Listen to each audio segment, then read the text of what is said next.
Fala, fala, pessoal! Estamos aqui para bater um papo muito bacana. Eu com meu amigo Carlos Eduardo Éboli. E de cara eu digo o seguinte, fala o seguinte, compartilha, curte, manda para os amigos. Ah, mas eu não gostei. Se você não gostou, manda para os inimigos, ok? Mas faz o seguinte, o importante é você compartilhar esse nosso bate-papo que a gente vai ter aqui hoje com um convidado muito especial. E nesse ambiente aqui super bacana, né, Éboli? É verdade, Chico. Eu com meu amigo Francisco Aiello, diretamente aqui do Parque Jacarepaguá, no Multi Estúdios.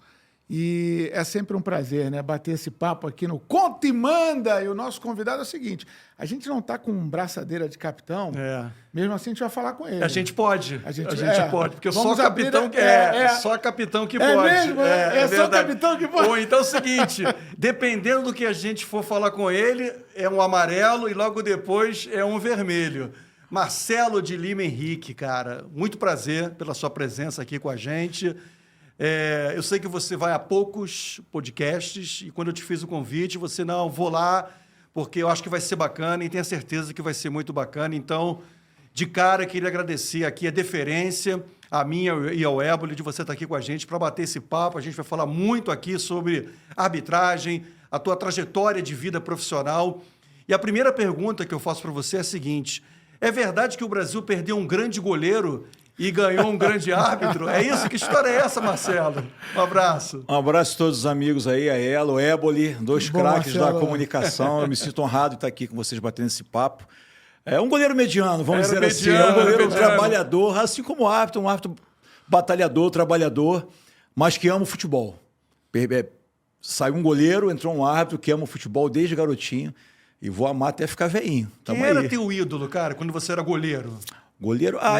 Eu fui criado aqui no Rio de Janeiro na época do Paulo Vitor, Paulo Sérgio, Raul Plasma, Mazzaropi. Caramba. São esses caras. Uma boa safra, hein? Tinha um goleiro do América muito bom, que eu não lembro agora, famosíssimo, cara, do América. Era o Pompeia ou não? Não, acho que era um outro, mas... E depois eu vi... Gasperim. E depois eu pude estar em loco ali treinando com o grande Wagner do Botafogo, na época do Bangu. Joguei no Bangu, tive com o Wagner. Gilmar, que veio do Palmeiras pro Bangu, treinei com esses caras. Lembro dele. Esses caras foram os meus ídolos aí. Tá, e por que abriu mão de ser goleiro e acabou sendo o árbitro de futebol? Tomava muito gol, aí de repente ficou mais fácil apitar jogo, é isso? Eu não sei qual é a vida mais difícil, né? Verdade. Se é de árbitro de futebol ou de goleiro. Eu acho que é de árbitro, cara. Com certeza de árbitro. Meu pai foi árbitro, né? Meu pai foi árbitro, eu desde 5 anos de idade acompanhava ele nos campos. Conheço o Arnaldo Reit desde criança, que a física deles era ali na UERJ. Então, meu pai trabalhou com esses grandes árbitros aqui. E eu fui levado para ser goleiro para uns amigos de peladinha de rua, né? Fui levado para o América, depois para o Bangu. Só que entrei para ser fuzileiro naval e fui ser goleiro da Marinha, da seleção das Forças Armadas. Só que meu pai praticamente me obrigou a fazer o curso de árbitro. Falou, não, cara, você é líder, você é um cara corajoso. Vamos fazer o curso. E fui na UERJ, lá com o professor Carlos Edeixo Pimentel. Sim. Ganhei uma bolsa do professor, 50%. Agradeço muito a FERJ por isso. Meu pai pagou outra metade, que eu não tinha dinheiro. Falei, pai, beleza, com um mês, vamos ver se vai dar certo, se eu vou gostar. Com uma semana eu estava encantado, que eu estava voltando aos campos de futebol, né? Aquele garoto queria ser goleiro, mas sentia que era um goleiro que ia ter que trabalhar muito. E estava voltando para os campos de futebol. E minha trajetória começou assim, como todo garoto queria ser jogador de futebol. Mas não digo que eu fui frustrado, não, porque eu fui para a Marinha, eu fui ser fuzileiro muito consciente. Eu queria ganhar meu dinheiro, eu queria ter família. Então, eu abandonei de maneira consciente o futebol. Eu não sei o Éboli, mas, por exemplo, eu quando era torcedor... Não, eu nunca quis ser árbitro, não. Não, árbitro não, jogador de futebol, não? Sim. Então eu ia pro Maracanã, cara, aí eu ficava eu lá... também, eu tinha uniforme de goleiro, luva de goleiro. Então, aí eu queria ser jogador, acho que de cada 9 moleques, né, querem ser jogador de futebol. Só que entre a vontade de ser... e o talento para ser, há uma distância muito grande. E aí eu comecei com esse negócio de, assim, bom, já que eu não consigo ser jogador de futebol, eu quero estar ali nesse ambiente. E aí fui ser jornalista esportivo. Foi mais ou menos assim contigo? Ou seja, já que não dá para ser goleiro, pelo menos eu quero estar dentro das 4 linhas? Acho que tem uma situação que deve ser bem sedutora, né? Você pode falar bem sobre isso. Que é comandar o espetáculo, né? Isso aí mexe com vaidade, né? O árbitro, ele dita as regras do jogo ali, né? Isso aí mexe também, né? Não, mexe bastante. Eu acho que é por isso que eu tento prolongar minha carreira até ficar mais velhinho. Você tá vencendo as barreiras do tempo, né? 53? 53. Estamos rompendo as barreiras dos preconceitos. Isso é um outro assunto que não existe mais idade, né, cara? Não existe cor, não existe sexo, gênero, existe competência. Então a gente vai rompendo. Aí tá bem fisicamente. Obviamente sendo avaliado. Mas foi isso, foi voltar, vamos dizer, para o cenário que eu queria estar naquela emoção. E como meu pai foi árbitro, eu vi muitos jogos no Maracanã na beira do campo ali, que antigamente eu lembro que eu vi um Flamengo e Santos, final de 81, 82, não sei, 3-2 no Maracanã, que na preliminar foi Flamengo, foi Volta Redonda e Seleção Brasileira de Novos. Meu pai apitou e eu vi aquela final, Flamengo e Santos, dentro do gramado ali. Caramba. Então é apaixonante o Maracanã, uns 100 e tantas mil pessoas. E aí passei um tempo fora do futebol, sem ser goleiro, e de repente eu estava inserido de novo no jogo de futebol. E com essa magia ainda, né, com esse status de ser, vamos dizer assim, o dono do jogo, né? O árbitro. Então, sim, é uma coisa muito sedutora, sim, mas tem que ter muita responsabilidade, cara, porque para ela não virar um autoritarismo, para ela não virar... E até tem um ponto-chave da minha carreira, isso mudou quando eu comecei... Eu, no começo da carreira, era muito autoritário. Depois eu comecei a me entender como servidor do futebol. Aí que ficou mais bacana. Aí que deu para desfrutar mais. E aí, nessa coisa de ser autoritário, o árbitro se perde, na tua opinião? Totalmente. Eu acho que nada na vida a gente pode ser autoritário. E como eu, né, militar, fuzileiro naval, sofrido pela vida, 3 filhos já batalhando muito, apitando muita várzea no Rio de Janeiro. E na várzea você tem que ser corajoso, tem que ser autoritário na várzea, tem que apitar, acertar e convencer. Na praia de Copacabana de 11, lá, você que não apite, não convence e não seja autoritário para você ver. É tapa na orelha. Então... Jogador de várzea respeita mais do que jogador profissional? O árbitro ou não? Jogador de várzea, ele considera mais o bom árbitro. Considera. Quando você... Eu apitei uma várzea domingo agora em São Paulo, em Porto Feliz. Eu apito várzea, eu gosto de apitar várzea. Contrato, eu vou, galera. Só contratar, pagar o cachê, a gente vai. Obviamente com segurança, né? Mas o jogador de várzea, ele considera o árbitro bom, o árbitro que o considera. Então é muito bacana. Ele respeita. Respeita sim. Isso é fato. Acho que são pessoas ali que estão também ganhando seu pão. A maioria dos jogadores de várzea, principalmente em São Paulo, são jogadores muito bem remunerados. Tem um mercado muito bom lá, que eu tenho atuado muito em São Paulo na várzea. É contratado. Então respeitam sim, respeitam, consideram. Eu acho que aqui também, no profissional, a coisa é muito midiática. Às vezes, quem está em casa acha que o jogador está nos desrespeitando, mas não. É um teatro para sua torcida, é um teatro para ele vender que ele é guerreiro, que ele está com vontade. Mas, no final, a maioria são grandes pessoas que estão ali também. Eu levo assim, são boas pessoas que estão no futebol. Então, aí você acabou de dizer que no início, essa questão de ser autoridade máxima, a gente sempre vê a autoridade máxima do jogo, o árbitro da partida. Então era só você. Só que de uns tempos para cá, essa autoridade passou a ser dividida com uma coisa chamada VAR. E como é que foi isso? Como é que foi deixar de ser a única autoridade do jogo para dividir essa autoridade, tendo um outro colega lá assistindo ao jogo? Né, com um ângulo diferente. É uma comissão de arbitragem. Que, na verdade, numa situação mais confortável que a sua, porque você só tem um ângulo de visão para o lance, você não tem a capacidade, você não tem o poder de olhar o lance, a jogada, né, por vários lances. Como é que foi ter que dividir essa autoridade com esses colegas? Essa transformação ela não veio de agora, não. Eu sou árbitro há 30 anos e lá quando eu comecei, o árbitro central era a autoridade máxima total. O bandeirinho, um assistente, vocês lembram bem, só marcava impedimento lateral. Então já veio uma transformação há um bom tempo. O árbitro, tanto que o nome mudou, era bandeirinha, que falava, agora é árbitro assistente. Ou seja, o árbitro começou a marcar faltas, alguns marcam até pênaltis, sinalizam.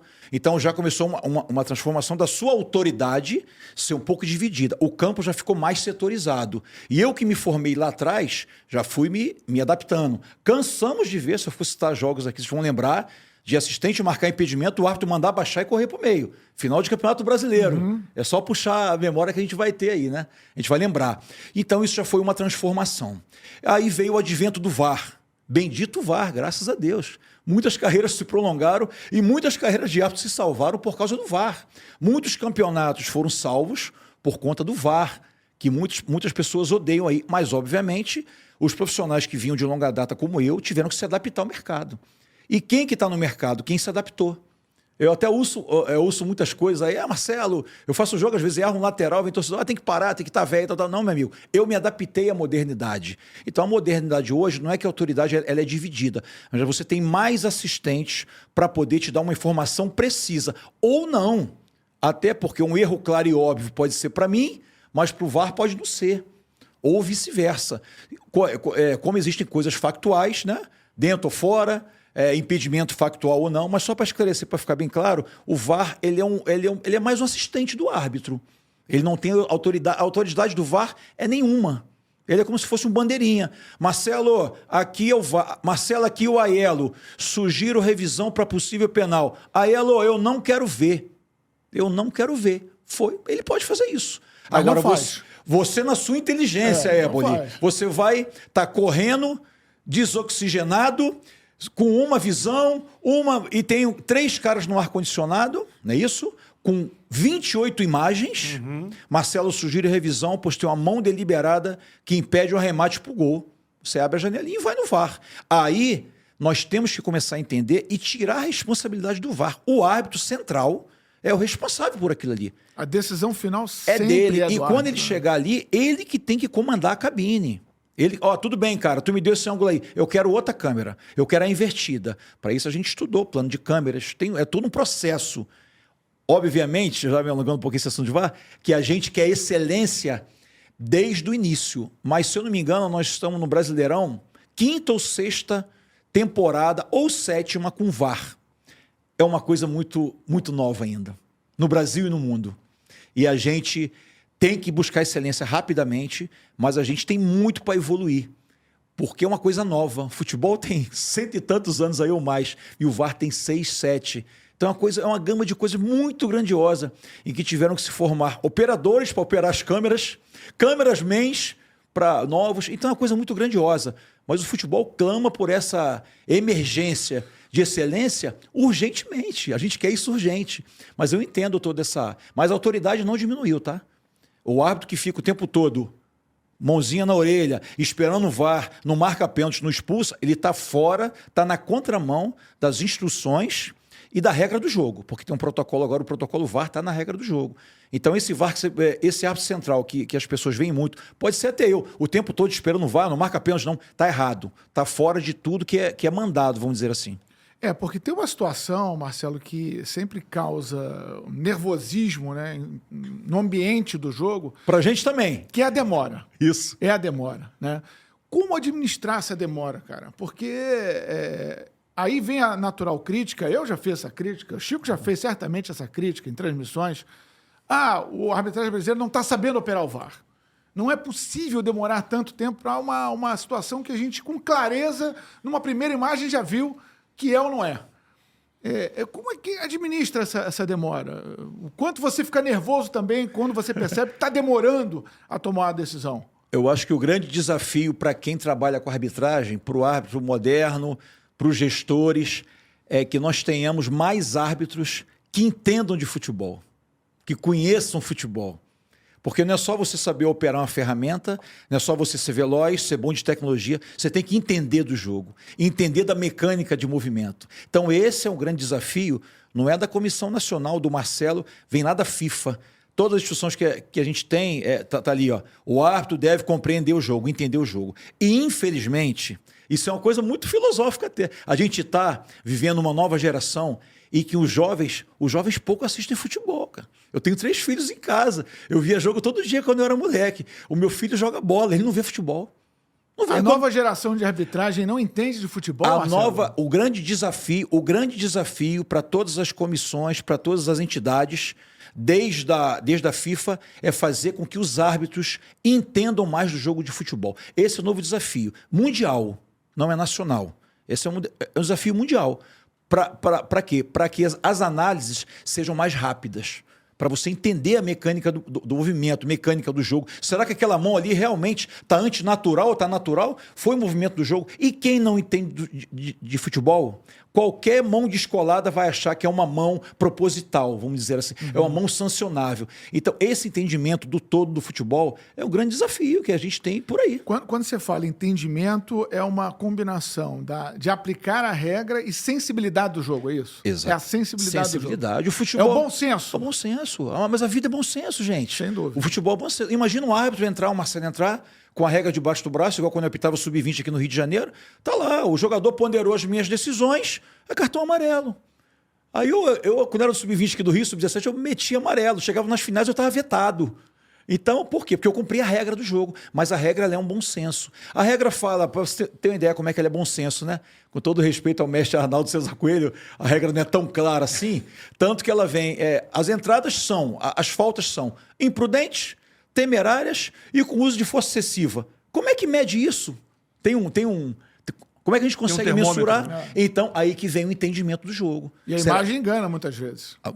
Não, a imagem só engana. A câmera lenta não reproduz intensidade de choque, por exemplo. E não é querer dar desculpa, não. Mas por isso que às vezes nós temos essa demora excessiva. Ah, Marcelo, mas na Europa ela é muito mais célere. Concordo, é sim. Mas nós vemos muitas jogadas com muita intensidade alta passando batido na Europa. Será que aqui a nossa cultura ia aceitar essas jogadas com tanta intensidade passando batido?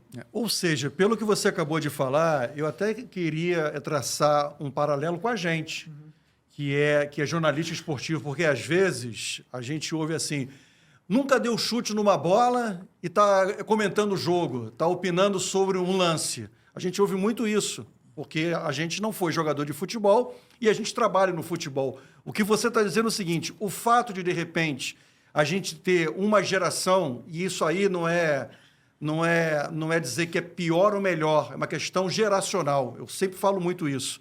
São gerações diferentes. O fato de a gente ter uma geração que jogou pouco futebol, tem dificuldade de interpretar um lance quando é árbitro, é isso? Eu acho que essa dificuldade é para todos que estão no futebol. Inclusive na sua atividade também. Verdade. E eu discordo redondamente disso. Não jogou bola, não pode comentar. Eu discordo, né? Não é porque vocês estão aqui, não. Mas eu discordo. O cara pode não ter jogado bola e conhecer de futebol, muito de futebol, porque ele viveu futebol. Uma coisa é você jogar bola e não viver futebol. Mais uma vez, o meu filho foi jogador profissional. Meu filho jogou no Americano, Goitacás, e ele não vive futebol. Ele conhece futebol mas ele não vive futebol. E jogou futebol. Então isso não é uma máxima. Mas o grande desafio é esse mesmo. É que toda essa nossa geração de comentaristas, de árbitros, e de repente até de jogadores, vivam mais o futebol. Eu ouvi há pouco tempo entrevistas de algum jogador aí falando que não vê futebol. Vi dois, eu não vejo. Já vi vários. Não vejo jogo de futebol. Me entendi. Ou seja, ele não vive a atividade dele. Eu ainda acredito que a gente vai melhorar quando a gente vive a nossa atividade. Talvez seja por isso que muitos saudosistas falam: o futebol caiu um pouquinho, o futebol... Talvez seja por isso. O futebol está muito físico, talvez seja por isso. Então, eu acho que todos que estão envolvidos tinham que viver um pouquinho mais a sua atividade, sim. Isso me desenvolveu demais, me desenvolve até hoje ainda. E não é uma questão só da arbitragem. Como eu falei, é uma questão de todo o futebol, entender... Do mundo do futebol. Do mundo do futebol. Quem está no entorno do futebol. Exatamente. Agora, como é que a gente vai... consertar isso, rearrumar isso, se agora nós temos uma gama de entretenimento. Antigamente, nosso entretenimento era ver futebol quarta e domingo na TV, não tinha pro garoto. Hoje não, hoje o garoto nem vê mais futebol. Então, acho que é uma coisa... A geração multitela. É uma coisa filosófica que a gente vai... Mas o instrumento VAR, a tecnologia que é utilizada no Brasil, ela é boa, Marcelo? É uma tecnologia que foi utilizada ou está prejudicando? Na última Copa do Mundo. Quando foi a última Copa do Mundo? Que a Argentina ganhou da... 22. 22, é a tecnologia usada na Copa do Mundo de 2022. É uma das maiores empresas do mundo.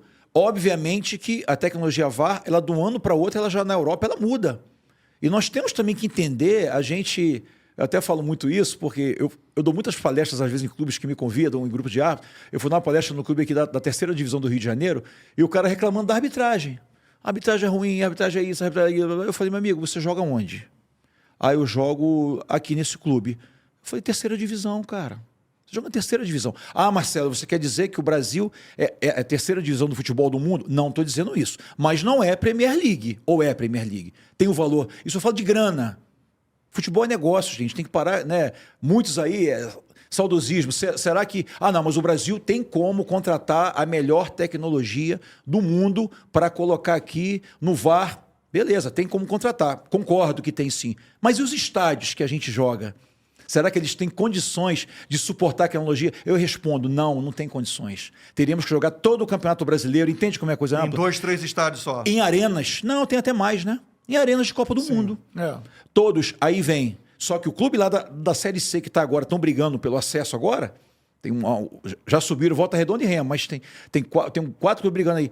Eles vão jogar no campo deles lá. E ele quer o mesmo VAR que tem na Série A. Então você entende como é que a coisa é muito complexa? Lá... Todos os jogos são jogados em grandes estádios em que pode se colocar a câmera numa altura. A galera não entende muito isso, mas é uma questão tecnológica. O VAR, ele é tecnológico. Não é só contratar a melhor empresa, é dar as melhores condições logísticas para que essa empresa possa trabalhar, possa ferir as câmeras, o campo não pode ser sombreado. E tem várias coisas, é um trabalho de dias, de tecnologia. Quem trabalha em TV, como vocês trabalham, entende um pouco do que eu estou falando. Sim. O torcedor, eu entendo que ele não vai entender. Ele quer o melhor naquele estádio dele. Só que a coisa é muito mais complexa do que a gente imagina. Só que nós já mesmo melhoramos muito do que a gente tinha. Muito. E temos que melhorar sim. E o futebol brasileiro tem que clamar por isso. A gente tem que jogar toda a Série A em arenas. Tomara.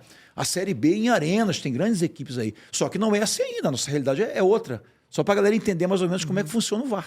Uma curiosidade que eu tenho, Marcelo, em cima até do que você falou, bendito VAR, né? Você usou esse termo, bendito VAR. Sim, sim. Né? Ou seja, você é um árbitro que mais do que nunca gosta de utilizar a tecnologia. Mas isso não gera conflito dentro da equipe de arbitragem? Por exemplo, quando eu digo que a arbitragem mexe com vaidade natural, todos os personagens ali são movidos por vaidade, né? Uhum. Desde os que relatam, aos que jogam, aos que conduzem o espetáculo. Mas, por exemplo, o VAR vai lá e te chama, olha, sugiro uma revisão. Primeira, ok. Aí chama uma segunda vez, solicito revisão. Na terceira, tu já não está torcendo o nariz. Fala, pô, eu estou errando tudo aqui, não é possível. Porque o raciocínio imediato é errei. A gente sempre fala, aí o árbitro, quando vai para o VAR, já vai condicionado que ele errou. Não torce o nariz, não, cara. É engraçado isso, que quando o VAR chegou no Brasil, eu ouvi de muitas pessoas, qualquer um vai apitar agora. Agora vai ser fácil. Qualquer um vai apitar, tem a tecnologia, chamou, só que é o contrário. Só permaneceram quem se adaptou. Só permaneceu quem se adaptou. O grande desafio hoje é você não usar a ferramenta. Isso fez com que o Marcelo, eu provavelmente, me empenhasse mais. Isso me deu mais anos de carreira. Eu falei, não, eu vou ter que me empenhar mais. Eu vou ter que treinar mais, vou ter que ter mais jogo. Eu vou ter que entender de plano de câmeras. Tem que entender para poder chegar ali. De repente, o meu VAR não dá a câmera correta. Meu amigo, me dá 5A, me dá 5B, me dá invertida. Movimentação no campo. Movimentação. Isso te pressionou. Com 53 anos, isso te pressionou mais, inclusive. Sim, me pressionou mais. Me pressionou muito mais. Então, o que aconteceu? Não é que tirou a autoridade do árbitro e você ficou mais reticente ou não. Virou um desafio maior, sim. É óbvio, eu não quero. Marcelo, sugiro revisão. 1, 2. Eu já tive 3 revisões numa partida. Saí do campo e falei, tô arrasado. Errei 3 lances de pênalti, acho que foram 2 pênaltis e uma expulsão. Arrasado. Teve um jogo que eu apitei pouco tempo, que o jogo foi bom pra caramba, mas eu tive uma revisão no cartão vermelho imenso que eu não vi no campo. Eu não vi. Aí quando eu fui ver depois Você chega a ficar constrangido em algum momento?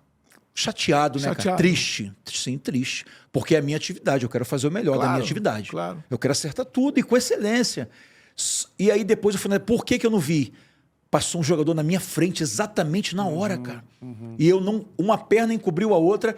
E como a gente agora... Lá no passado, os árbitros mais antigos sabem do que eu tô falando. A gente apitava muito por feeling. Feeling. Entendimento de jogo. Hoje, eu marco o que eu vejo. Eu não posso dar um pênalti achando que a bola bateu na mão. Quando eu chegar lá, ela bateu na barriga. É a pior coisa pro árbitro. Ali, opa, bateu na mão. É melhor você explicar uma mão que você não viu do que você marcar um pênalti que bateu na barriga e você...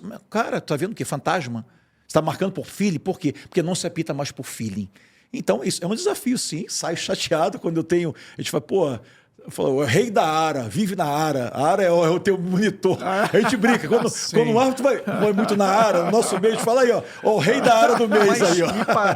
me parece que você fica chateado, porque é natural, você quer fazer um bom trabalho, mas me parece que a experiência te permite o seguinte, por exemplo, se um lance desse acontece com 15 minutos do primeiro tempo, se você é um garoto, se você está começando agora, acaba o jogo para você. Em que sentido? Esse erro, cara, vai te consumir o jogo inteiro. Isso não acontece mais contigo. Ou seja, se você acha que errou, acabou, segue o jogo. Você consegue hoje lidar com isso? Até porque, só fazendo um adendo, até porque jogador de futebol sabe disso. Sabe. E vira pressiona. Prepara. No intervalo você vai ver que errou. Pressiona. Como é que é isso para quando você é novo? Para quando você é novo. E assim, se é que você realmente consegue ver isso nos árbitros mais novos, se até mesmo você tem liberdade de conversar com os mais novos, falar, gente, olha só, o jogo tem 90 minutos. O erro foi agora com 10 minutos, tem mais 80 para você apitar. Então, se você ficar se consumindo com esse erro, aí começa aquela coisa, erra de novo e vai errando até o final do jogo. É assim? A diferença do grande árbitro pro árbitro medíocre é mediano, Mediano. né? Mediano, a gente fala medíocre, isso aí foi uma palavra usada por um grande instrutor que a gente tinha, Larrionda, o Uruguai Larrionda era nosso instrutor. Jorge Larrionda. Jorge Larrionda, meu amigo.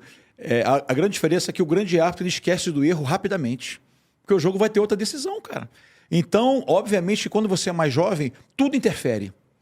Até se você não errar, chegar um jogador, professor, foi pênalti. No intervalo você vai ver. Tu passa o primeiro tempo todinho doido.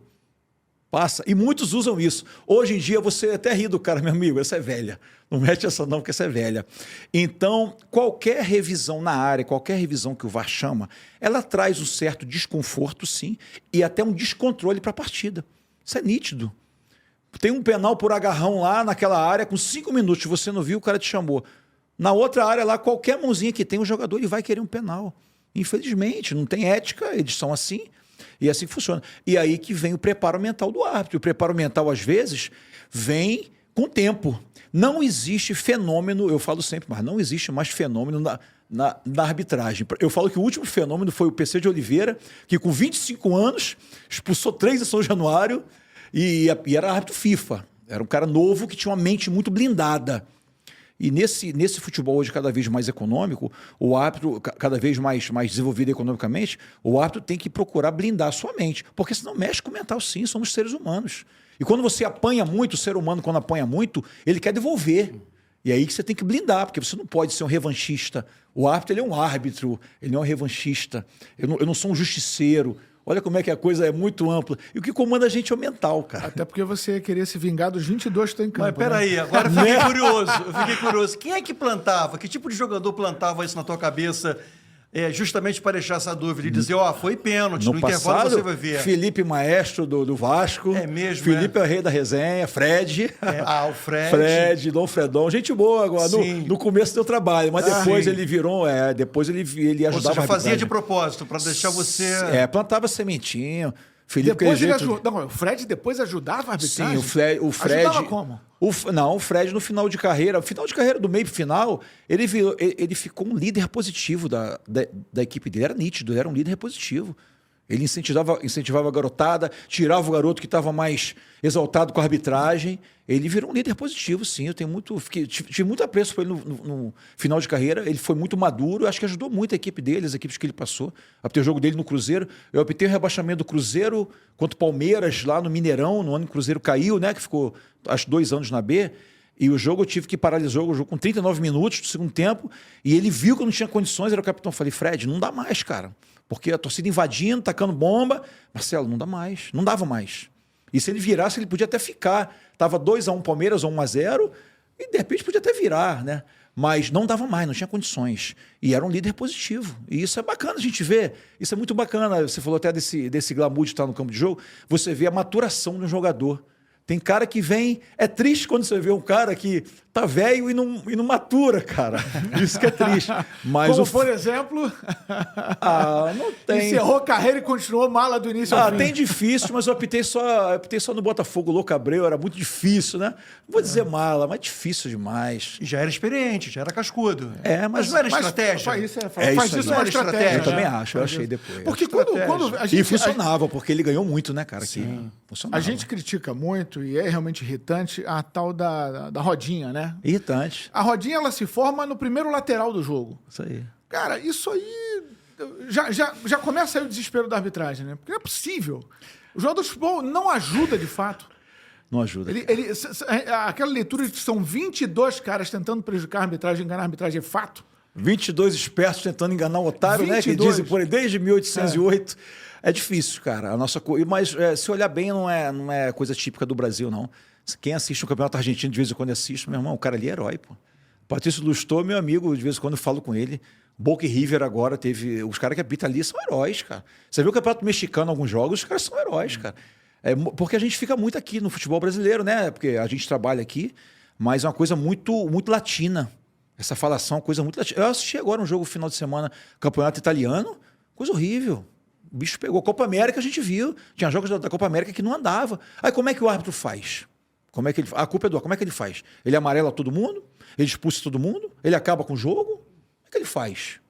Então é uma coisa para se pensar. Eu acho que o futebol tem que pensar isso. Porque o futebol tem que tratar o próprio futebol ele mais como entretenimento. A minha esposa não gosta de futebol, não vê futebol. Ela não gosta de futebol. Quando eu tô vendo o jogo que tá muito coisa, ela fala assim, aí, tá vendo? Por isso que eu não vejo. Todo jogo tem briga. Aí eu vou falar o que para ela? A minha filha é a mesma coisa. Entendo perfeitamente. É isso aí. Porque é desanimador. Olha, os técnicos sofrem, mas a genia do futebol brasileiro é a arbitragem. Não, há erros, lógico, há erros. Você mesmo sabe disso, já falou aqui que há muitos erros, mas há uma tara em bater na arbitragem no futebol brasileiro. A pessoa fala muito, eles querem desviar o foco, querem isso, querem aquilo. A gente falar muito nisso, eu, árbitro, vou falar assim, o cara está se vitimizando, tá isso, tá aquilo. Eu falo sempre uma coisa, o árbitro, a gente trata bem todo mundo no campo, é engraçado, cara. Eu chego no estádio e todo mundo mesmo? Todo árbitro? Cara, ou você fala por você? A maioria dos árbitros. A maioria, eu vou falar a maioria, eu conheço muitos, eu troco ideia com todo mundo. Cara, a gente cumprimenta do porteiro ao presidente. Tu quer tratar bem todo mundo, mas se cria, às vezes, um clima tão hostil que você é ser humano, cara. E aí, como é que tu vai ter empatia para um cara que está dizendo que vai te matar, que vai te bater? Uma coisa raivosa. Você é ser humano. Você acaba se defendendo às vezes. Por isso que às vezes isso interfere muito na gestão do jogo no árbitro mais jovem do que no árbitro mais experimentado.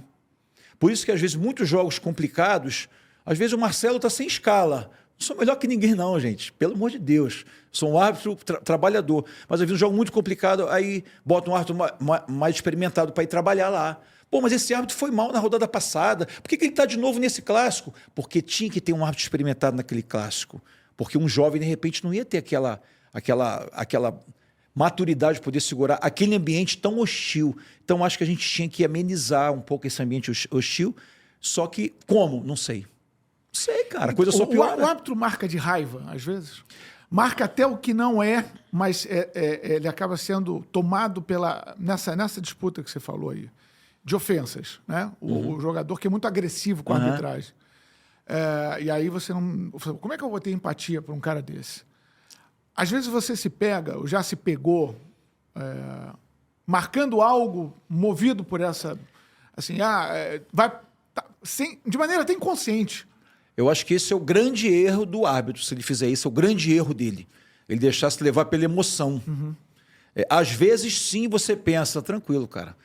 No outro jogo, ele vai fazer uma coisa e eu, dentro da regra, eu vou poder... Porque existem margens, cara. Como eu falei, uma entrada temerária para cartão amarelo, às vezes você pode achar que é uma entrada imprudente sem cartão amarelo. As pessoas têm que entender, quem está no futebol, que nós somos seres mentais. A gente tem sentimento. E o cara acha que ele vai te ferir a vida toda. Como é que você vai para aquele jogo ali? Você vai ferido? Então esse é o grande desafio do árbitro. Mas muitas vezes a fama do jogador pesa contra ele, né? Na hora de interpretar um lance, não? É triste. Para mim é triste como árbitro. Só que eu também gosto de futebol, né? É triste quando eu vejo uma partida e sinto a mão pesar pela fama do jogador. Isso não é leal, isso é deslealdade do árbitro. Eu acho que aí está a grande diferença, cara. E esses árbitros que fazem isso, pelo mundo, vamos sempre falar assim, eles têm vida curta, cara. Porque o jogador, a pior coisa é você ser taxado como covarde no meio. O futebol, ele tá aí, os jogadores que estão aí hoje, eles estão aí há 15 anos, 20 anos, cara. Eles sabem quem é o Marcelo, eles sabem quem é o Daron, quem é o Klaus, quem é o João. Eles sabem quem é confiável ou não. Muitas vezes eu ouço até as críticas. Cara, vai parar, tu é velho. Meu amigo, eu ainda apito que eu tenho credibilidade, cara. Senão o mercado tinha me jogado fora. Tô falando de mim, mas pode ser qualquer um outro. Então, isso aí é a pior coisa pro árbitro. É a pior coisa. Eu nunca fiz isso. Nunca. Muito pelo contrário.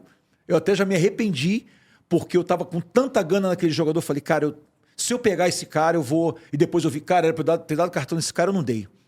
Porque eu tava com tanta gana nele que você acaba se amolecendo demais. Mas isso é fato, porque se você for para esse lado, isso é covardia, cara. Isso é covardia e você perde a credibilidade. O árbitro que no início de carreira, ou durante a carreira, ele perder a credibilidade dele, e vocês são do futebol, sabe que muitos perderam a credibilidade, já era, cara. A carreira dele não vai ser longeva, não tem como. Agora, isso já pode ter acontecido? É óbvio que pode ter acontecido. O universo é muito grande, eu posso falar por mim, e nós somos seres mentais, cara. É isso que o futebol tem que entender. Que o cara vai ficar só apanhando a vida toda? Pode dar um dia com o cara. Eu acho que vai chegar um dia ainda, do jeito que a gente está indo, que alguém vai acabar com o jogo.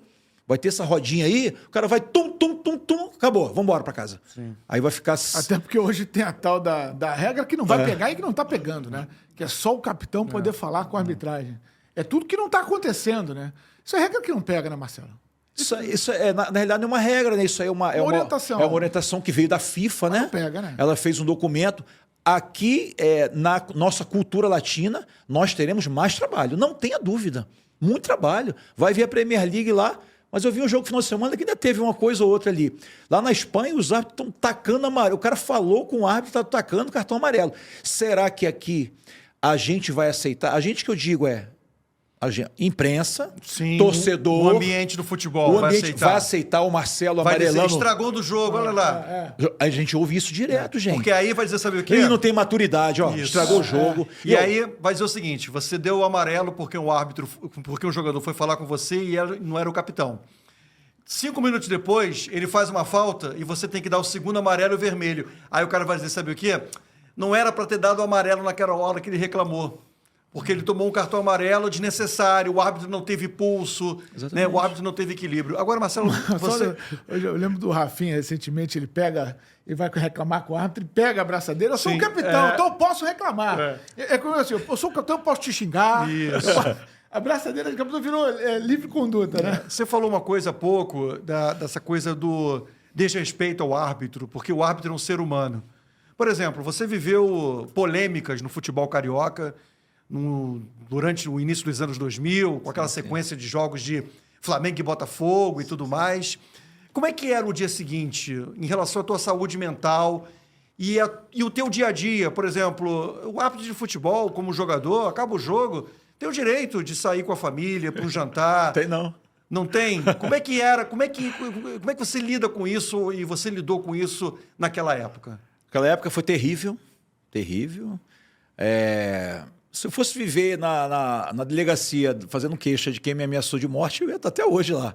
A ameaça de morte, no antigo Orkut, Facebook, ligando para casa, dava nome, pode me denunciar isso, aquilo, pessoas importantes, jornalistas até. Eu tive já lá do Sul uma vez, com ameaça, famoso, mas deixa para lá, pediu desculpa. E eu ia viver processando, cara. Você tem que... Mas era terrível. Peraí. Jornalista ameaçando você de morte? Não. O Marcelo é um câncer do futebol, que ele morra junto com a família dele. Ele vai ouvir, ele sabe quem é. Aí eu falei, cara, Deus te abençoe, cara. Aí depois ele veio, famoso, cara. Aí depois ele veio... Depois a galera dá um Google aí, de repente acha no Twitter, antigo Chia, Twitter aí. Aí, mas torcedor efusivo, de repente, não sei, tinha tomado um goró, não sei. O cara errou, pediu desculpa. Eu falei, cara, tá desculpado. Pediu desculpa, não tem problema, não fez nada. Mas aconteceu. Fato. Um dia ele vai saber quem é, mas Deus abençoe assim. Mas foram momentos terríveis naquela época, porque era muita ligação, tal. Hoje as coisas mudaram. Hoje eu sou um cara muito ativo na rede social. Não gosto de viver na bolha. Como eu não vejo muita TV aberta, mas não vejo há muito tempo mesmo. Não tem nada a ver com política não, gente, pelo amor de Deus. Mas eu gosto muito de as coisas novas agora e eu interajo muito pelo Instagram, até porque a notícia à noite do jornal, ela tá velha já, eu quero ver tudo na hora. Hoje as ofensas são em rede social, as mais variadas possíveis. A ameaça, então, de morte, a coisa é banal hoje para um cara pegar na rede social e falar, ó, eu vou te matar, eu sei onde teu filho estuda, blá, blá, blá. É normal isso aí. Ah, Marcelo, você tem que estar lá. Eu não vou estar, cara. Eu vejo isso tudo como bravata, como papo furado. Mas é a sociedade que a gente vive. A gente também sofre mas isso é terrível. Isso é terrível. E depois do clássico, se tivesse um equívoco ou não pode sair. Não podia fazer compra no mercado. Eu moro na cidade do interior. O açougueiro vem falar comigo. O porteiro vem falar comigo. O pedreiro do condomínio vem xingar, ameaçar, rir. Na praia, tu quer andar, às vezes o cara quer brigar, tem valente. Terrível. Porque tem uma coisa diferente das profissões mais odiadas do mundo, que até teve um estudo aí, flanelinha, operador de telemarketing, juiz de futebol. O flanelinha, operador de telemarketing, ninguém sabe quem é quando tá bonitinho no shopping. O Marcelo de Lima Henrique, que apita os 4 Grandes do Rio, eu sou árbitro 24 horas por dia. 24 horas por dia. Onde eu for, ainda mais agora, onde eu for, eu sou árbitro, tem um letreiro aqui. E as pessoas se sentem no direito de te ameaçar, de te ofender. E você tem que sorrir. Se você ainda achar ruim, é isso mesmo. Então é isso. Você não pensou em parar, em desistir por causa dessas ameaças? Não, por causa disso eu nunca pensei em parar e desistir, não. Eu já pensei em responder. Eu já pensei em vários, mas parar e desistir, não.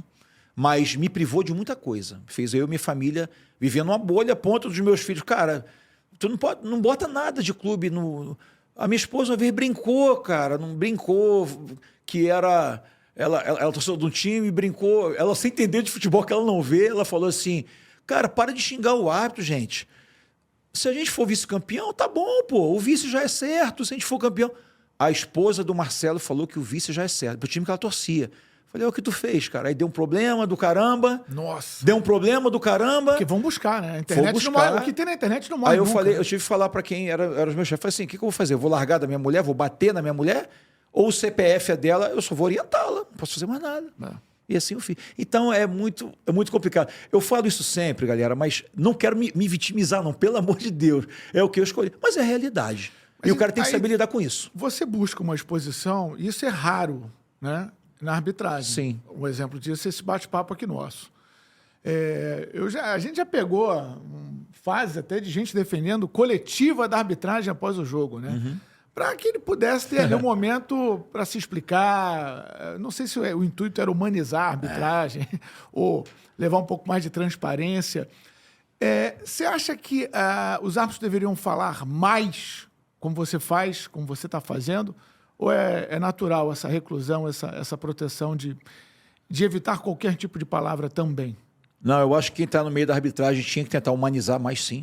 Mas tem que sair da bolha. A gente não pode estar na bolha, a gente tem que conversar. Obviamente que coletivo de arbitragem pós-jogo eu sou totalmente contra.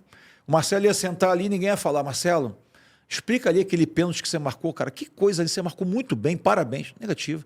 E o cara ia estar com 10, 15 imagens que você errou um lateral e aquele lateral saiu um gol e ia te detonar. E você não ia ter acesso a todas as imagens. Primeira coisa. Segunda coisa, a gente tem um universo de árbitros muito grande. Nem todo mundo tem preparo para poder falar. Essa é a realidade. O jogador não tem preparo, que está jogando bola desde 5 anos de idade. Às vezes um diretor no calor da emoção não tem preparo. E o árbitro também. Nem todos têm um preparo, têm um cognitivo para poder ser bombardeado por perguntas. E aí vai ser tudo usado contra o árbitro. Eu sou a favor, sim, que de repente tivesse uma assessoria de imprensa. As entidades, depois da rodada, ou após os jogos, não sei, e que explicasse os lances, sim, com transparência. Como já tem muita coisa transparente. O Brasil é um dos poucos países que divulgam o áudio e o vídeo do VAR. Uhum. Tem países aí que é a caixa preta. Na Copa do Mundo não é divulgado o áudio e o vídeo do VAR. Então é uma coisa que a gente tem que louvar aqui, já é uma transparência. O mercado exigiu isso. Mas eu acho que o árbitro, sim, tem que sair um pouquinho da bolha. Mas a galera se protege muito por conta disso, porque é muita paulada, cara. É muita ameaça, é exposição. Eu faço um jogo de 2 grandes clubes, o meu Instagram é aberto. No outro dia tá meu filho me... Pai, o que houve no jogo? Nada. Tem 300 caras xingando meu filho, minha filha, cara. Os caras, meu filho tem um que tem 30 anos, mora na Austrália, nunca viu futebol ainda. O cara tá, pô, rapaz, os caras são doidos. Responde, cara, não responde, Pedro, não responde. O cara vai printar, vai botar, aí eu vou ser vetado nesse clube. Porque tudo vira motivo. O árbitro, como ele é prestador de serviço, eu não quero o Aiello. Mas por quê? Não, bota outro para transmitir o meu jogo, cara. Ele é prestador de serviço da Globo, por que tem que ser ele? Então é isso, o árbitro ele tem que... Até nisso o cara tem que tomar cuidado. Você é a favor dos comentaristas de arbitragem? Já pensou nisso? Eu sou a favor. Se me contratasse para eu ganhar um bom salário, nem apito final de semana, pode me levar. eu acho que o mercado ele deu uma saturada num tempo. Muita gente de valor, sim, comenta, ajudaram demais. Arnaldo abriu as portas aí. Reit, que eu adoro o Reit, cara, sou fã do Reit, meu amigo. Márcio Rezende de Freitas, um grande comentarista em Minas. O do Atlético também gosta muito dele. Eu sei disso. E se for falar do Arnaldo, tem uns que também odeiam. E se for falar do Simon... A torcida do Flamengo, né, cara? Não gosta do Arnaldo. Eu falei aí que eu gosto muito do Simon, ver os caras do Brasiliense detonando. Eu falei, nem lembrava do jogo. Então, nós tivemos grandes comentaristas de arbitragem, sim. Eu acho que a gente se perdeu um pouco no caminho, no meio desse caminho. Alguns comentários saíram um pouco da esfera técnica e foram para a esfera política. É só uma opinião minha. A gente tem que ser comentarista técnico, né? Não, é um programa sobre a política da arbitragem. Vamos fazer, não tem problema, a gente pode dar a opinião deles. Mas eu acho que eles são salutares de futebol, sim. Eu gostaria de que cada partida tivesse um comentarista para poder ajudar o narrador, o comentarista do jogo, um cara esclarecido. Não é fácil essa mão de obra. Não é porque o Marcelo apitou grandes jogos que ele vai estar preparado para estar ali. Às vezes o cara foi um grande árbitro, mas não tem preparo para estar ali, para analisar um lance. E hoje na arbitragem é o seguinte, se o árbitro hoje de alto nível ele ficar 2 anos fora da arbitragem, ele está obsoleto, sim. Os mais antigos não gostam que a gente fale isso, porque o futebol está mudando muito, igual vocês saírem de uma transmissão, de estudar tática, a gente vai estar hoje evoluindo muito. Mas, cara, é impressionante como toda hora tem nova orientação com relação à regra, né? Exatamente. Você tem um F5 constante. Exatamente. Mas isso tumultua pra caramba a compreensão do todo. Mas né? sabe desde quando que isso mudou? Antes tinha... O pessoal falava assim, os velhinhos da IFAB não mudam as regras. Aí vocês já ouviram também, começaram a colocar outros setores do futebol para ajudar a fazer as regras. Jogadores... Tem jogadores lá que ajudam a fazer as regras. Aí começaram a mudar muito as regras de 2016 para cá. Aí hoje em dia tem regras que poucos sabem. Um exemplo, um treinador entrar na área, atrapalhar uma jogada, não precisa nem tocar na bola não, é pênalti, é tiro livre direto. Se eu for falar isso no programa, é pênalti, é. O treinador hoje produz falta, vamos ser claros, né? Dentro do jogo. Como teve agora lá a bola do Flamengo né? Brasília. E Brasília, negulha, Ficou uma dúvida, será que ele marcou?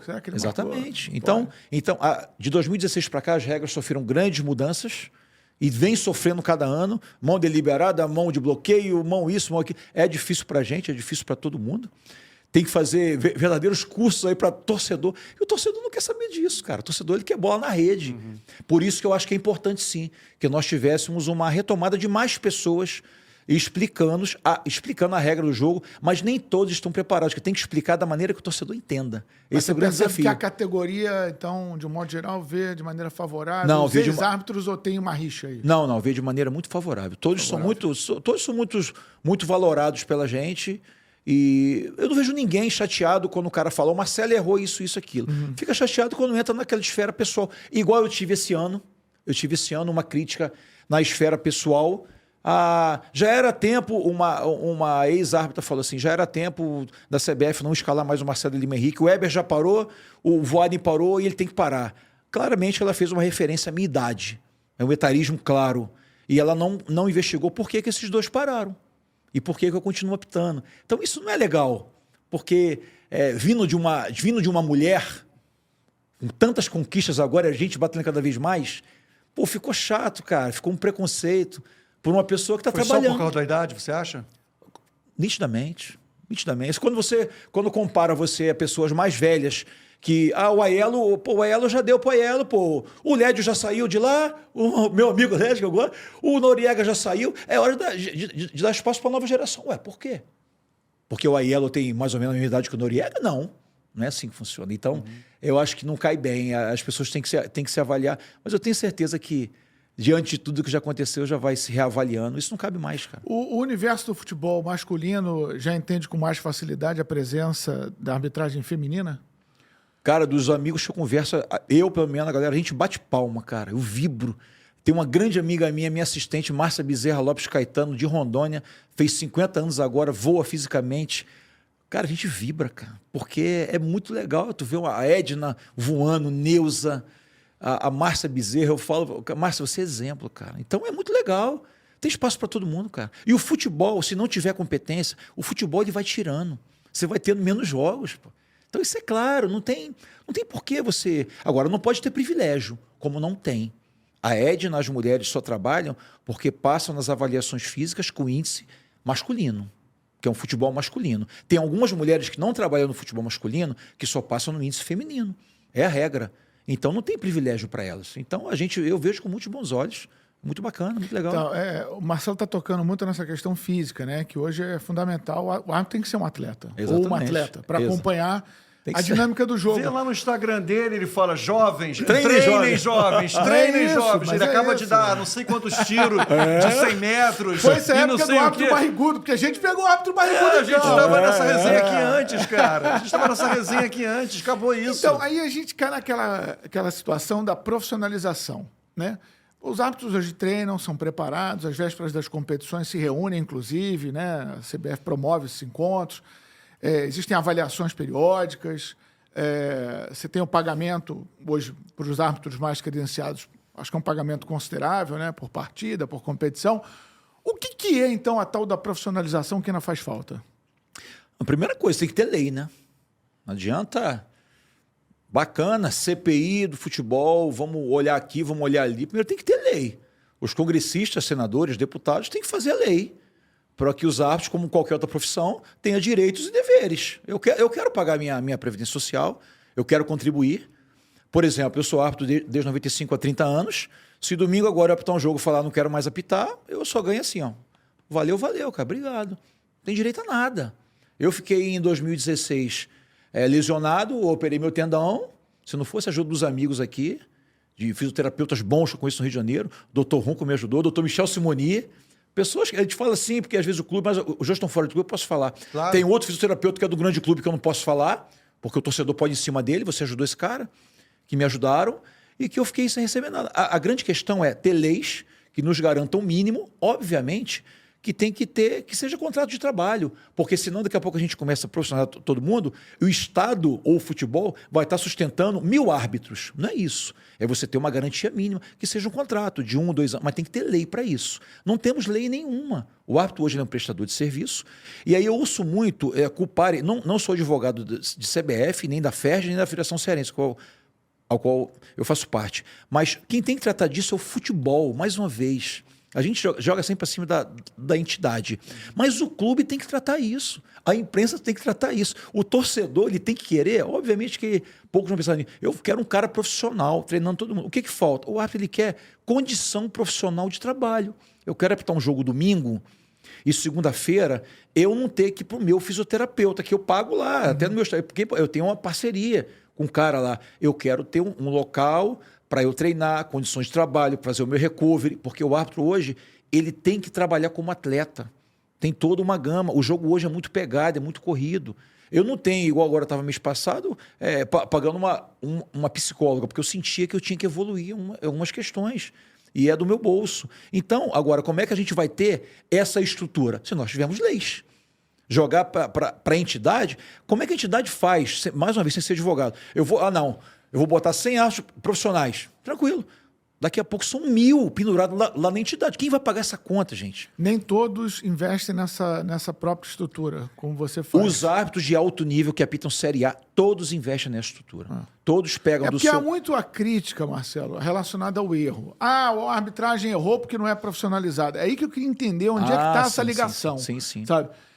A profissionalização está só voltada nos direitos trabalhistas, né, na compreensão de legislação, ou de fato isso gera uma falta de comprometimento em algum momento do árbitro com o produto? E aí pode provocar o erro. Como é uma estrutura individualizada que você cria, eu penso sim que se você tiver uma estrutura profissional, vou dar um exemplo, 30 árbitros vão ser contratados em 2 anos para trabalhar no campeonato do Acre, da Coreia, no campeonato, de maneira profissional, treinando, residindo no Rio de Janeiro, residindo onde for, em Boa Vista, treinando ali durante uma semana.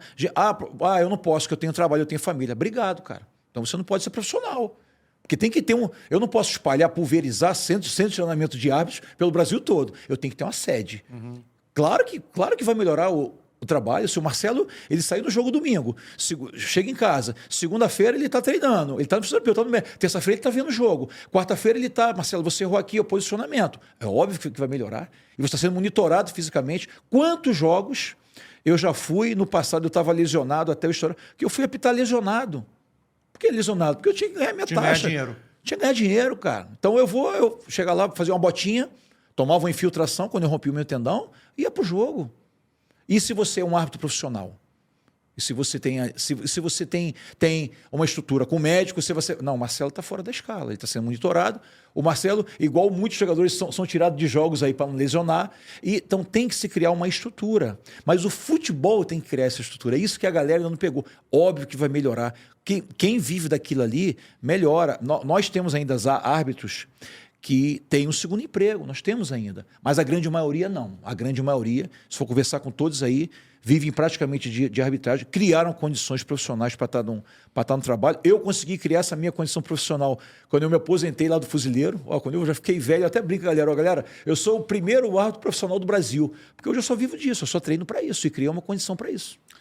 Marcelo, ano passado, 2023, você completou o 1000º jogo de Série A de Campeonato Brasileiro. Já são Não foi na Série A, não. Na carreira. Na carreira, isso. Já são tudo. 1000 e quantos jogos, então? Eu esse acho ano, que 1027. 1027. Qual é o erro que você cometeu que martela a tua cabeça até os dias de hoje, que você lamenta realmente, porque errar é humano, que você não gostaria de ter errado? Eu falo sempre, já falei várias vezes, virou no último podcast que eu falei, nem sei de quem foi, cara. Do GV ou do Fernandão, não sei. Foi do Hernan. O grande erro da minha carreira é porque eu digo o seguinte, como a gente falou, o árbitro ele comanda a partida, eu sou comandante. Apesar do jogo ser setorizado, eu sou comandante. E nós tivemos um erro no Vasco e Fluminense, final do Campeonato Carioca de 2014. Um gol impedido, né? Do Márcio Araújo, foi isso, e nós demos gol pro Nixon, porque os dois entraram, e é engraçado o lance, a galera não... Eu fui perguntado sobre esse lance, final de semana eu estava em um local, cara, eu gosto de tu pra caramba, mas eu sou vascaíno, e você isso, tal. Eu falei, cara, quanto tava o jogo quando saiu aquele gol? Ele, nem lembro, eu falei, tava 1-0, de um pênalti que eu marquei, do Eraso, em que o Douglas fez o gol. Você lembra? Não lembro não. Cara, o campo é setorizado, cara. O assistente, eu não consigo ver impedimento de frente, cara. Então, esse foi o grande erro da minha carreira. Quando eu falo erro, Marcelo, você está falando isso porque foi do assistente. Não, porque eu sou comandante da equipe. Mas é um lance difícil. Difícil. Os dois chegam juntos na bola. Isso, foi difícil. E é engraçado, porque eu entendo... E o ângulo de visão. A profundidade. Foi a chance do Vasco de quebrar a sequência que existe até hoje, que desde 88... que o Vasco não conquista um título em cima do Flamengo.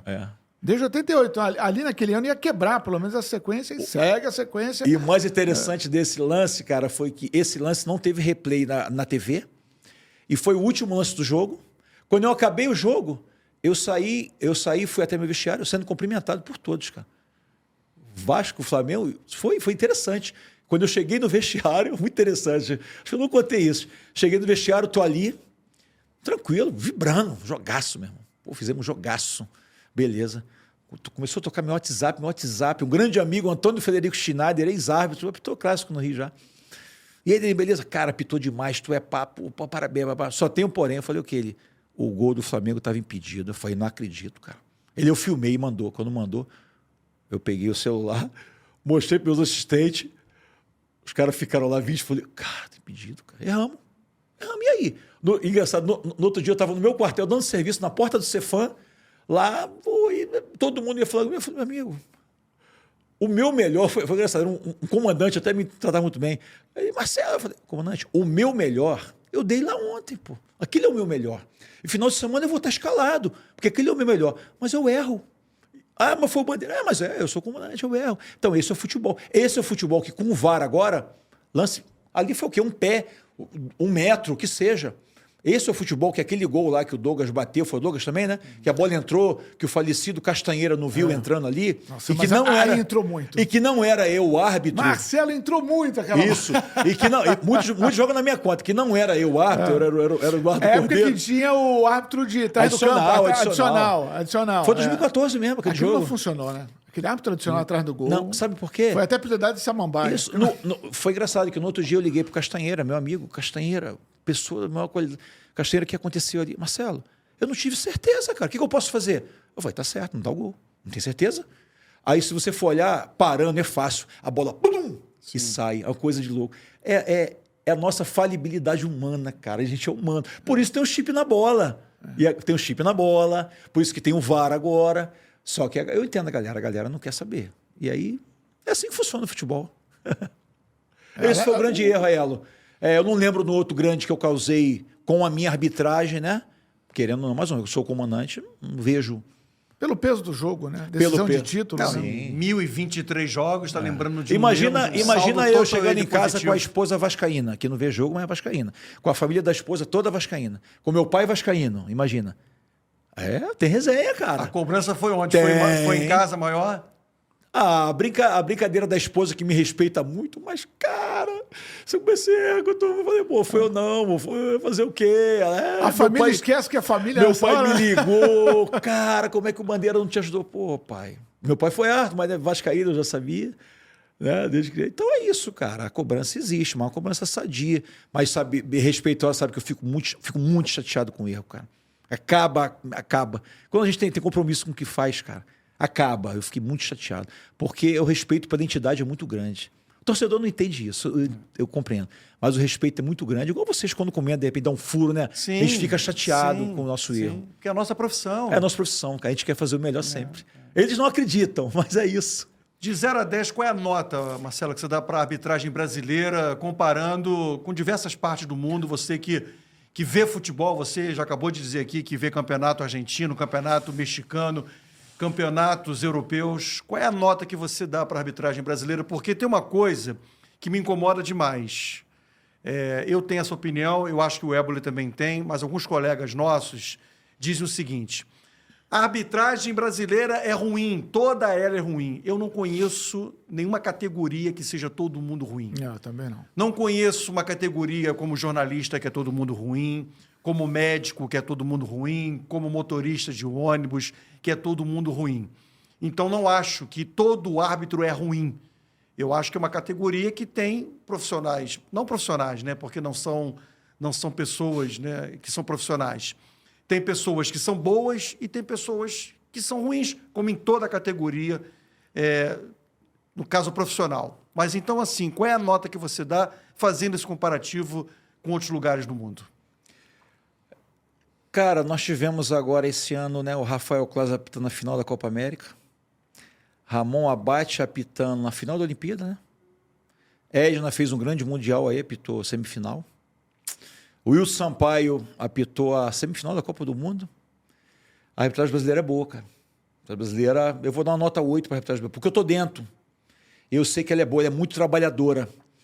Porém, o mercado brasileiro, ele tritura a arbitragem. Ele tritura o árbitro. É difícil você ter uma longevidade aqui e você ter uma sequência, porque apitar aqui não é fácil, cara. Você lidar com a cultura da simulação o tempo todo. Então aqui é muito difícil, as pessoas não têm paciência. E por que eu dou uma nota 8? Porque a gente vive numa grande... Por ter esse trituramento da arbitragem diariamente, se for ligar agora qualquer... a gente tem que ter muita renovação. E a renovação... As pessoas são impacientes com a renovação. Não tem como, as pessoas são impacientes. Todo clube, o que eu falei lá da Série D, que eu dei uma palestra, ele quer o Colina apitando o jogo dele. Então é assim que funciona. Ela tritura a arbitragem e aí eu podia te falar, dou nota 6, nota 7, é uma boa nota, por esse trituramento que tem a arbitragem. Mas por eu entender que o mundo gosta da arbitragem brasileira, o mundo gosta, porque eles apitaram agora, se não gostasse... A escola da arbitragem brasileira ela é respeitada. Ela é respeitada. Nós vamos até agora, eliminatória agora, tem 2 árbitros brasileiros escalados aí. Tem 2 brasileiros, acho que é o Klaus e o Wilton escalados na próxima feita aí.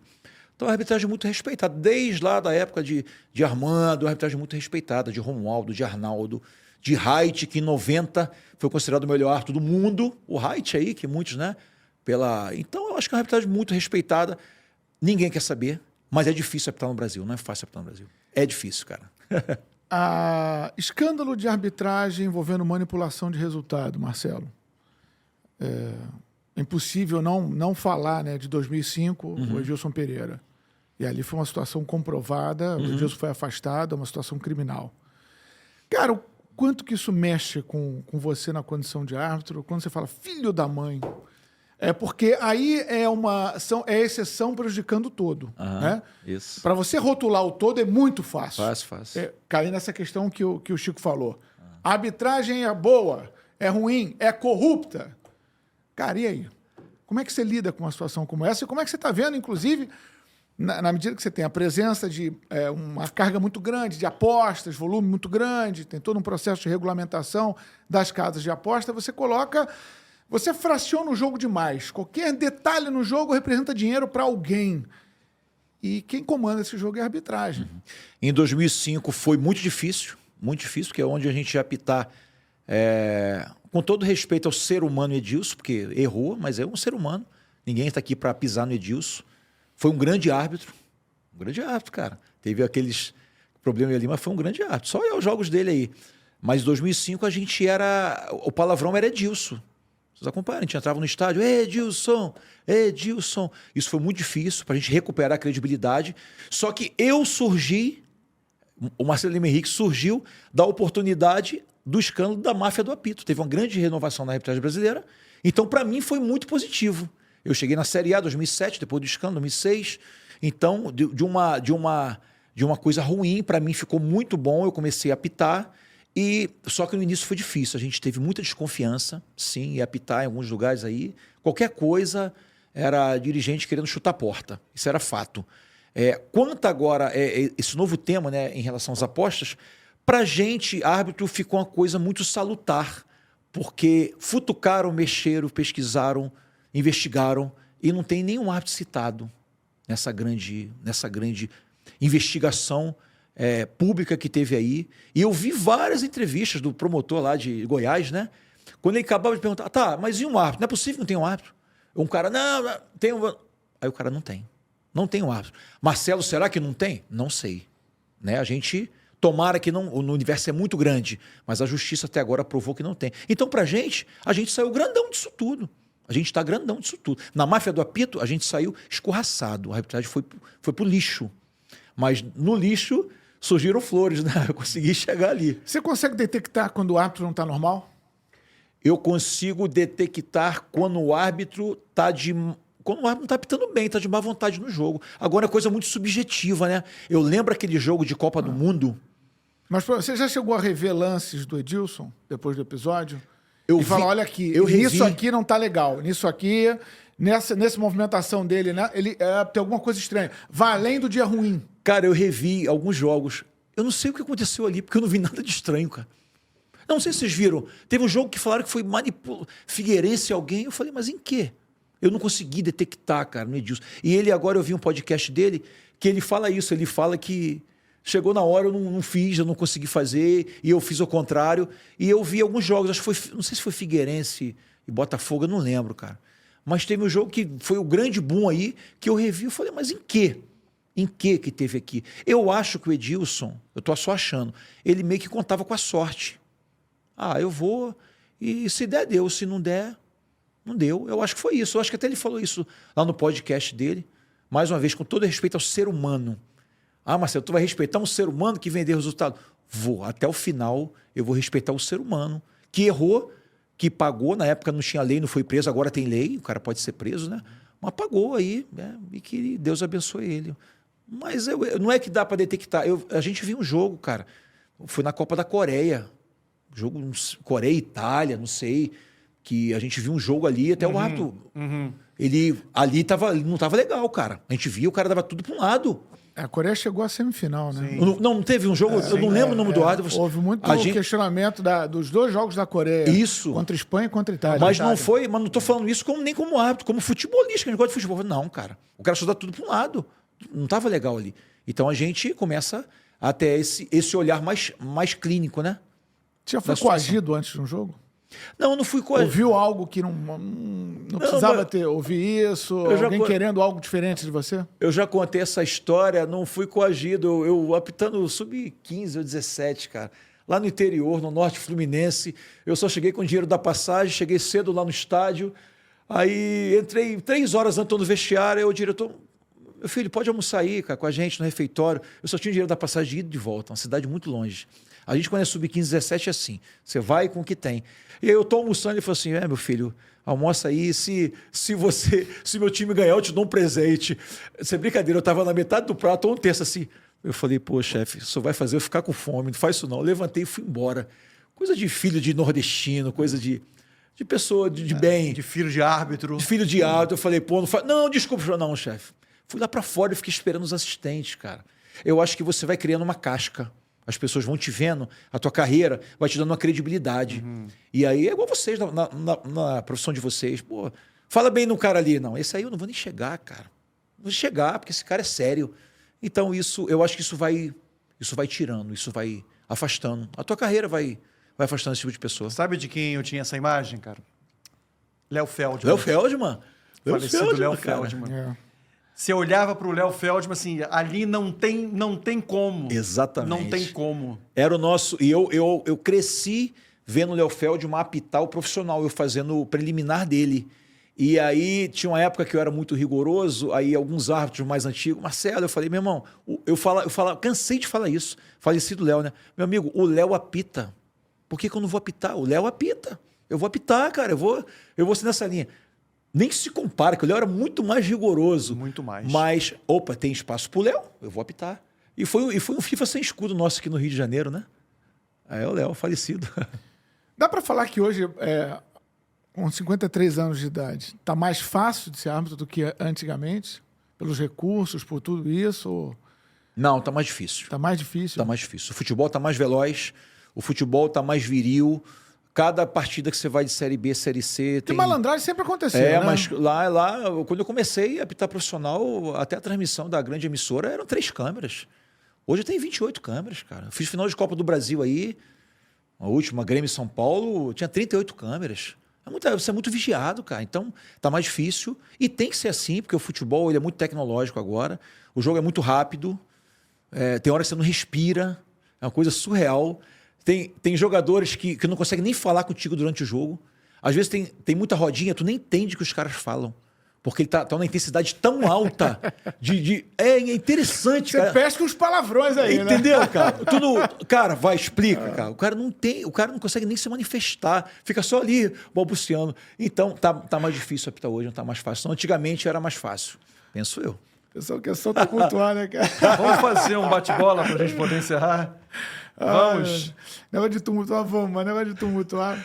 Eu penso muito nos treinadores também. A gente falou muito da ação dos jogadores, mas como os treinadores, alguns, não facilitam, né? Não ajudam, né? Mas ninguém facilita, Cara, o mais vitorioso de todos, o Abel Ferreira, eu já falei várias vezes, né? E não estou querendo falar aqui mais uma vez. É um dos técnicos, na minha opinião, assim, mais mal educados que tem na beira do gramado. Cara, isso deve ser... É uma relação difícil também ali, com aquela beira do gramado, hein? Brasileiro ou estrangeiro, ficou em pé ali, não para. Cara, se o árbitro que está apitando em alto nível ficar olhando para fora do campo, eu não consigo apitar olhando o treinador.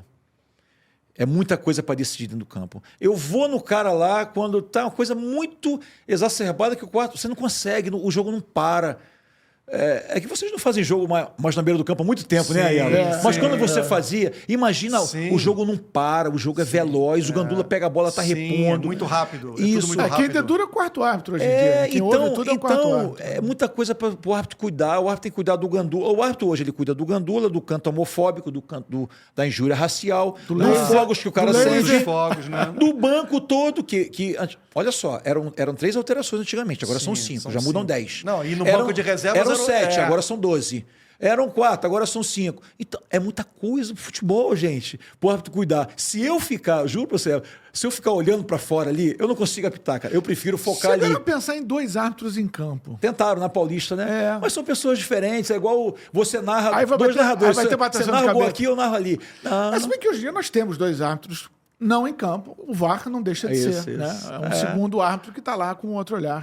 Querendo ou não, é uma outra visão, né? É uma outra visão. Verdade. É uma outra visão.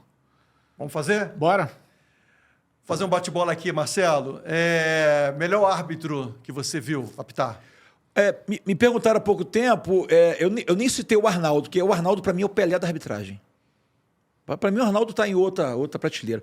Mas eu sou muito fã do Simon, cara, e do Márcio Rezende, cara. A galera... Muito, porque o Márcio Rezende era árbitro raiz. Ah, Marcelo, o fulano errou aqui, o outro fulano errou ali. Eu falei, não, cara, Simon e Márcio Rezende. E uma menção honrosa eu faço. Ah, Marcelo, eu falei Haidt e Léo Feldman, você citou aí, são caras que eu cresci vendo apitando. O jogador mais chato, você já citou Disparado que eu apitei, não é porque parou não, foi o Louco Abreu. O Louco Abreu é demais, cara. Não tinha resenha com o Louco Abreu. Louco Abreu, tu tinha que deixar ele pra lá. Porque se fosse resenhar com ele, tu ia ter que expulsar ele. E eu optei muitos jogos dele. Mas um grande jogador, né, cara? Mas era chato. Jogador que mais ajudou você a apitar jogo? Vários, cara. Rogério Ceni, fiz grandes jogos do Rogério Ceni, goleiro. O Renato dos Santos ajudou muito. Do Vasco, o Juninho Pernambucano. Ele ajudou muito. Era um grande jogador. O Fred no final da carreira. O Dom Fredão é gente boa. Mas no final da carreira ajudou pra caramba, cara. Um grande amigo dentro da arbitragem, parceiro de arbitragem. Teu grande parceiro em arbitragem. O grande parceiro da arbitragem, Bruno Arleu, um grande parceiro. Bruno Arleu de Araújo é um grande cara. Grande árbitro. Passa batidinha ali, se você vê, faz grandes jogos, grandes finais no Rio de Janeiro. É um cara que eu tenho muito apreço, batalhador, né, da polícia militar. É um parceirão. Melhor jogo para se apitar? Grenal disparado. Eu sou fã do Grenal, apitei 3 Grenais. Mas tu gosta de bagunça mesmo, né? Eu gosto de jogo pegado, cara. Vai ter um Grenal. Os últimos vai ter um sempre Grenal marcados por confusão, pô. Eu fico olhando a tabela e, cara, tomara que eu esteja no Grenal, cara. Eu adoro o Grenal. Mas eu não apitei ainda, eu não apitei Corinthians e Palmeiras. Eu fico doido pra apitar um Corinthians e Palmeiras também. O único clássico do Brasil que eu não apitei. Mas o Grenal disparado é melhor. O Grenal é bom demais, cara. É bom. Na moeda o couro tá comendo já. Só que é aquele espírito raiz. Os caras respeitam e consideram o árbitro com honestidade de propósito. Porque errar tu vai. Mas eles respeitam. É uma cultura lá no Sul. É legal isso. No Grenal tem o Kahneman, né? Que é uma praga para arbitragem. O gringo.